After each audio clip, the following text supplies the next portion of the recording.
probably, I don't know, a day or two ago, and I just jumped on this. This is a machine that I like rarely use, and the times that I have used it, just didn't feel too right.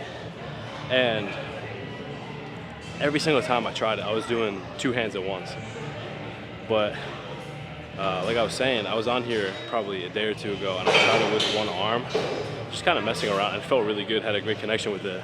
So I want to try it today as my first movement, and it just, after the first set, I just kept going with it. It felt really good, and I'll probably implement this, not as a first movement for every back day, but I'll definitely add it in there throughout the session. But I ran about 3 sets here just because it felt amazing. I did 2 single arm sets.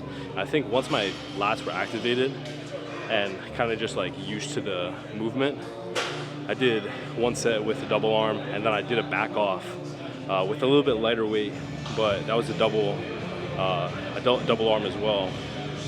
And I already have a nice pump to my back, and like this thing just feels amazing. You feel a little bit upper back, a little bit lower back.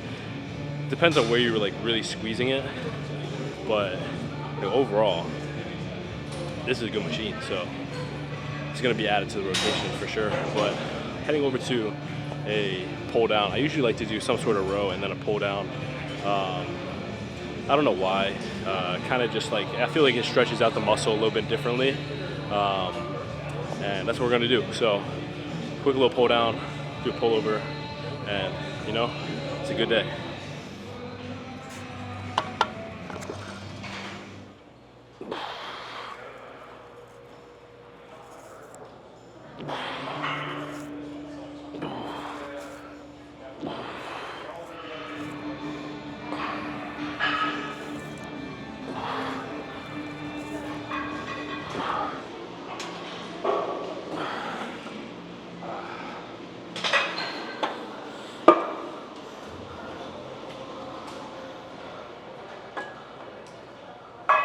So I noticed when I start to go above, like 2 1/4, just about to get to 3 plates on this pull down machine, I start to lose a bit of connection with my lats. And as this is like one of the first movements we're doing, like this is the second movement, I want to feel everything like really good. So I'm just going to keep it a little bit lighter and shoot for probably like a range of like 12 to 15 reps, get a great squeeze.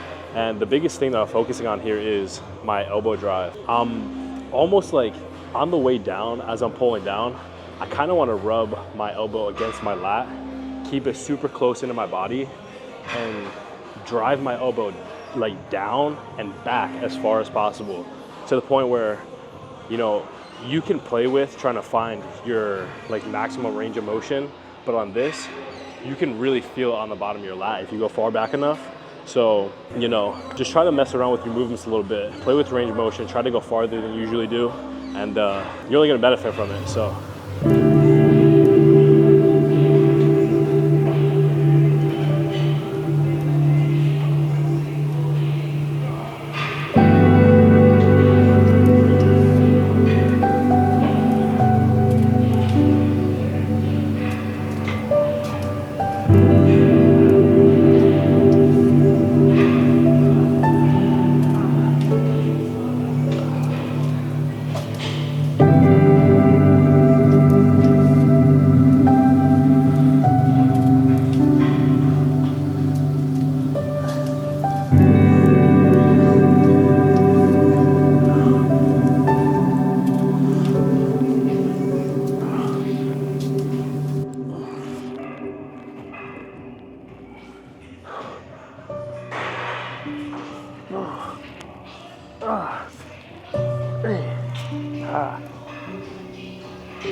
This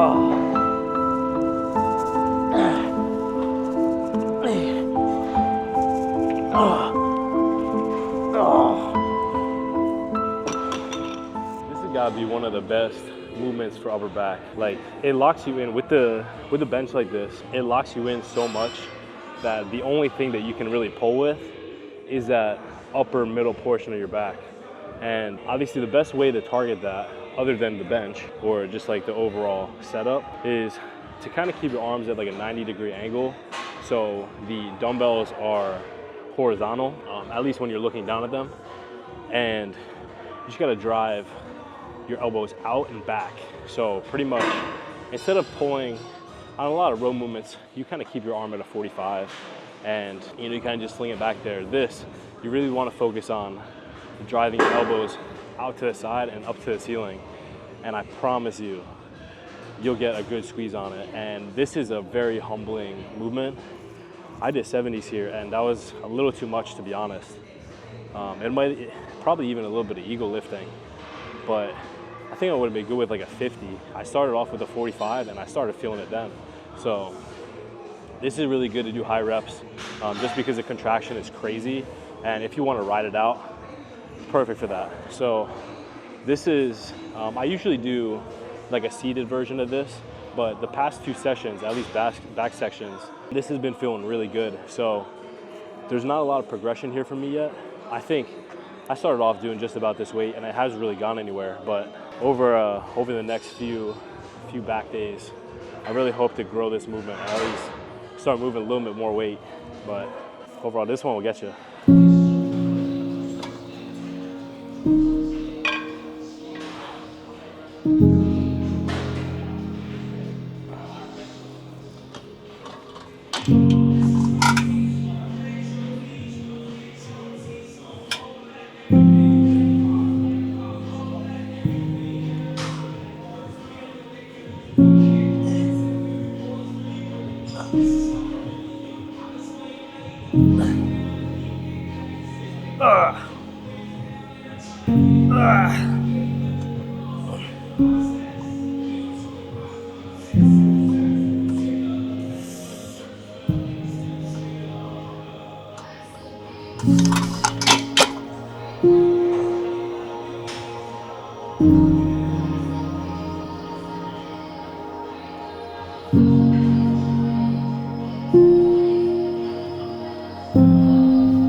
Wrapped up back with the prime row, which is pretty much, I felt that in like my middle back.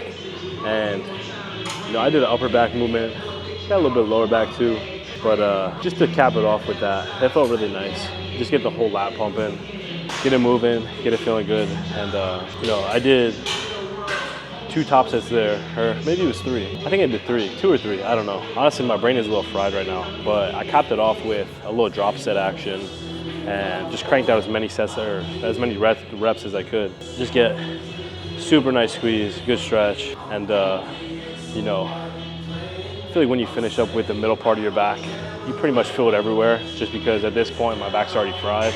But moving over to triceps, I'm doing back and triceps.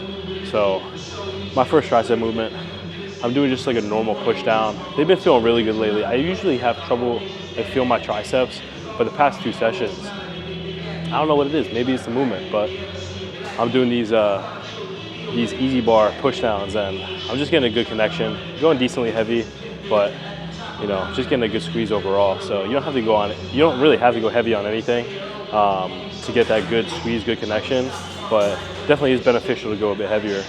But I'll probably run this for about probably 2-3 sets, and then move on to a single arm movement, and then probably cap it off with a, I don't know, maybe some kind of like heavy press.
I just got stuck. Just take it. Yeah.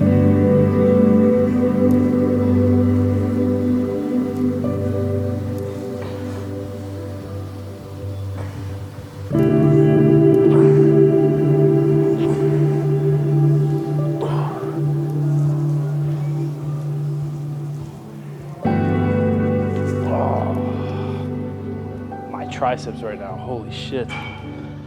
Ooh, so I switched it up a little bit, and I didn't want to do single arm cable push down, just super boring, and it's pretty much the same thing I did in the beginning, but I just have a bit more contraction, get a little bit better feeling with that, at least an isolated feeling.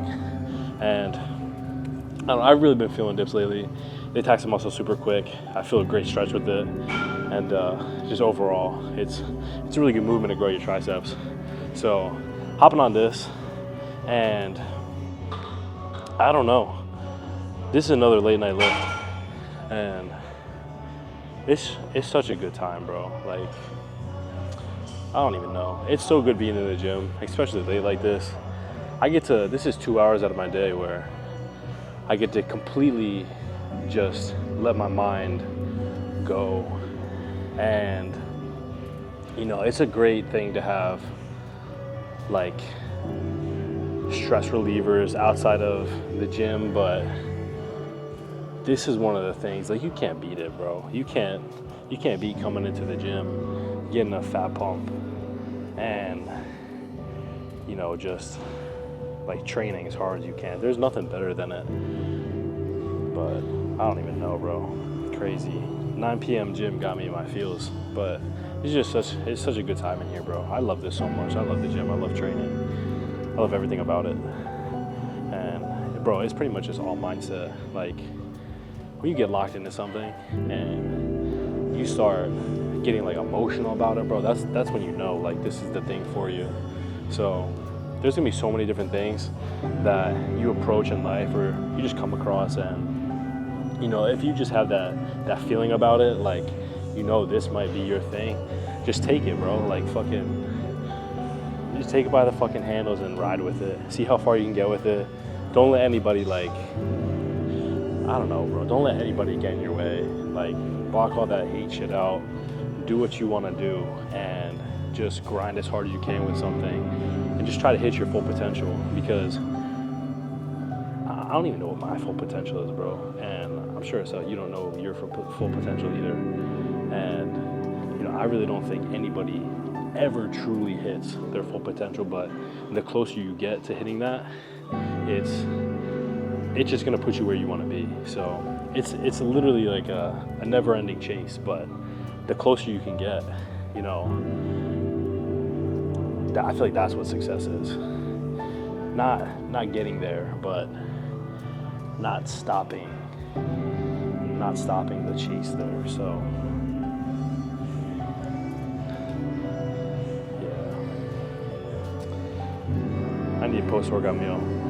I think it's the food that's getting in my head right now. But yeah, like I said, this tricep movement, these dips, they're feeling good right now. So.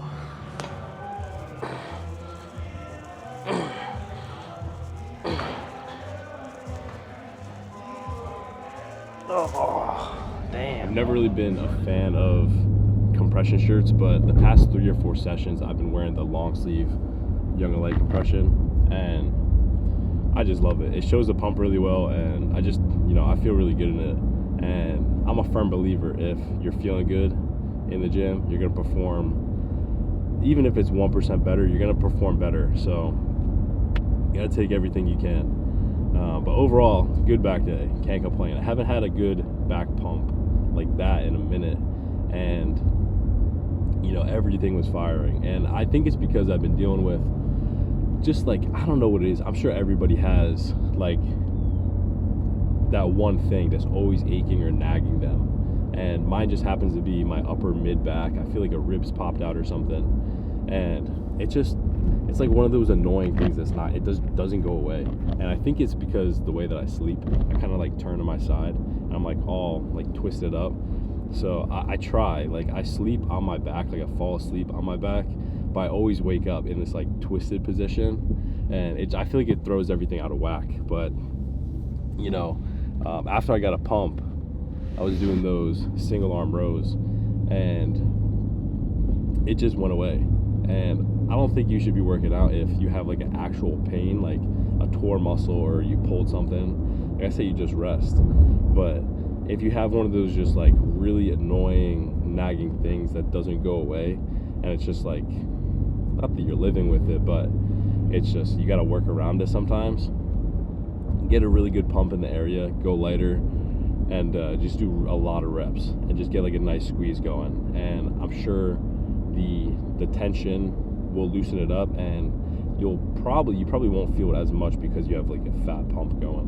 So that's what I did. Like I said, just a really good back workout. And something I've really been trying to do is focus on my shoulder health before my lift. And I noticed that's been a game changer for me as well, because I usually only stick to rows, and I'm not sure how many rows I did in this past session, but I've been trying to do some more pull up or more like pull down movements, just to really stretch my lats out in a different direction. Overall, a good session.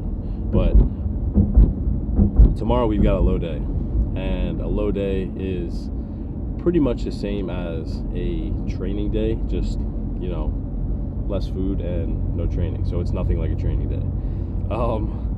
But I typically have, you know, my pre and post carbs, or like the majority of the carbs I get throughout the day. And on a rest day, it's a lesser amount, because you don't need that much energy when you're not training. Obviously, your energy expenditure is going to be lower. You're not going to be moving as much. I'm still doing cardio. I'm still getting my steps in, and my step goal is about 10K a day, and it's not too bad. And it's actually funny. I just got, this is such like, it's like it's such a dad thing, but I got this little, I don't know if you can see it. It's like a little pedometer thing. I think it's called a pedometer. Yeah, it like counts your steps. Just because I'm not a fan of watches. I don't know what it is. Cannot wear a watch. Don't like watches. Unless it's like, you know, like a fancy watch and I'm going out to eat or going to something, going to a wedding. I'll wear a watch, but I just can't wear a watch on a day-to-day basis. Don't know what it is, but got a little pedometer, counts the steps. And, you know, it just overall, everything's going to be better when you're tracking it. Your food, your training, your steps, your cardio. If you kind of just go in the gym and wing it and don't really track anything, don't write anything down, I feel like you might be able to get away on the training aspect of it, but it's really hard to wing food. Like, you cannot wing food at all. If you were gonna, for instance, take the almond butter out of the cabinet, stick a spoon in there. Technically, it's a tablespoon, but if you're not weighing it, the measurement of the tablespoon is gonna be different every single time, because sometimes you're gonna take a little bit, and I know I do the same exact thing. You can take a tablespoon and it's like a fat loaded tablespoon, so that kind of like that throws it off if you don't track. And if you're not tracking your steps, that's also energy that you're not really, what the fuck, I don't know what I just saw, that was strange. If you're not tracking your steps or your cardio, you can't really see how much energy you're spending throughout the day, like at least during activities. So it helps a lot being able to track all those little things, and those are the things that you are in control of. You can have 10,000 different things in your life that are causing you stress, but if they're out of your control, you can't do anything about it.